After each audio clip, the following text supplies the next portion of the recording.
पूरी दुनिया में पक्षियों की 10,000 से भी ज्यादा प्रजातियां पाई जाती हैं। सभी के वही 2 पंजे, 2 पंख और एक गर्दन होती है।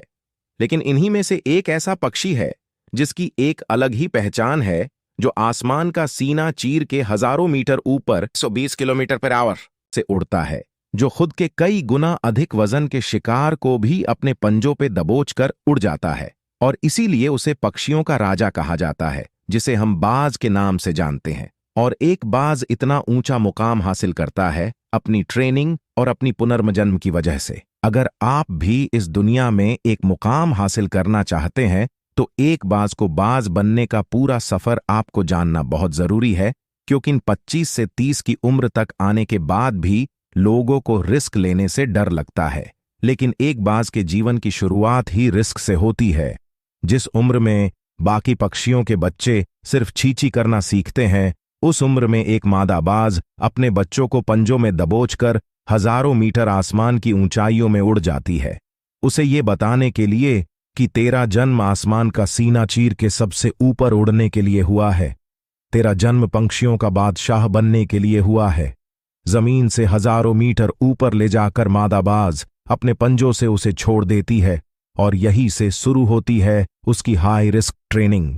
वो चूजा जमीन की तरफ तेजी से गिरने लगता है, थोड़ा नीचे आता है तो उसके पंख खुलने लगते हैं। नीचे आते आते वो अपने पंख फड़फड़ाने लगता है, लेकिन वो अभी तक उड़ना नहीं सीखा है। वो जमीन से कुछ ही ऊपर होता है, ऐसा लगता है कि कुछ ही सेकंड में उसका जीवन समाप्त हो जाएगा। लेकिन अचानक एक पंजा उसे अपने गिरफ्त में लेता है और वापस आसमान में उड़ जाता है। वो पंजा होता है उसकी माँ का, जो उसके पीछे उड़ रही थी। उसकी ये ट्रेनिंग तब तक चलती रहती है जब तक वो उड़ना नहीं सीख जाता है। इतनी हाई रिस्क ट्रेनिंग होने के बाद इस दुनिया को एक बाज मिलता है। बारिश के वक्त जब सारे पक्षी आश्रय की तलाश करते हैं, तब यही बाज उसी बारिश में आसमान को चीरते हुए ऊपर निकल जाता है। एक बाज की उम्र लगभग 70 साल होती है। जब वह 40 साल का होता है, तब एक परेशानी उसकी जिंदगी में मौत बनकर आती है, जो आपकी परेशानियों की तुलना में बहुत बड़ी होती है। क्योंकि 40 साल की उम्र में बाज की चोंच इतनी मुड़ जाती है कि उसे शिकार निगलने में बहुत परेशानी होती है। उसके पंख भारी हो जाते हैं, छाती से चिपकने लगते हैं, जिससे उड़ना बहुत मुश्किल हो जाता है। उसके पंजे लंबे और लचीले हो जाते हैं, जिससे वो शिकार को सही से नहीं पकड़ पाता। अब उस बाज के पास सिर्फ 3 रास्ते होते हैं। नंबर 1, वो अपने शरीर को त्याग सकता है। नंबर 2, गिद्ध की तरह छोड़े हुए भोजन पे निर्भर हो जाए। और नंबर 3, सबसे कठिन और पीड़ादायक रास्ता, अपने आप को पुनः स्थापित कर फिर से आसमान का सीना चीरकर उड़ने का। और वो इसी तीसरे रास्ते को चुनता है और अपने पास के सबसे ऊंची चोटी पर पहुंच जाता है। वहां पर अपना घोंसला बनाता है और फिर शुरू होता है परेशानियों को जड़ से उखाड़कर आसमान में उड़ने का सफर।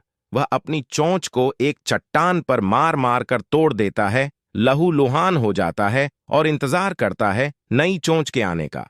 उसके बाद अपनी नई चोंच से अपने पंजों को काट देता है और फिर इंतजार करता है नए पंजों के उग आने का। उसके बाद वह अपने एक एक पंख को अपने शरीर से अलग करता है और फिर इंतजार करता है नए पंख उगाने का। और इस प्रक्रिया में उसे समय लगता है पूरे 5 महीने का।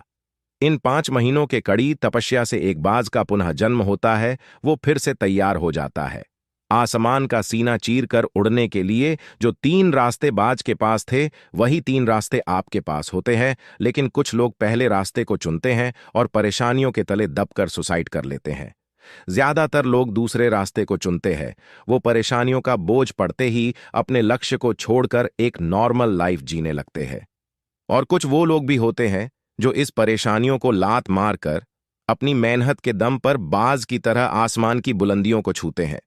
दोस्तों, बाज की यह ट्रेनिंग हमें बहुत बड़ी सीख देती है कि अगर रिस्क लेना पड़े तो लो कि अपने फील्ड में अपने आप को इतना ट्रेंड कर लो कि उस फील्ड में आपसे ऊपर उड़ने के बारे में सोचकर लोगों के पसीने छूट जाए, तभी आप अपने फील्ड के बादशाह कहलाओगे।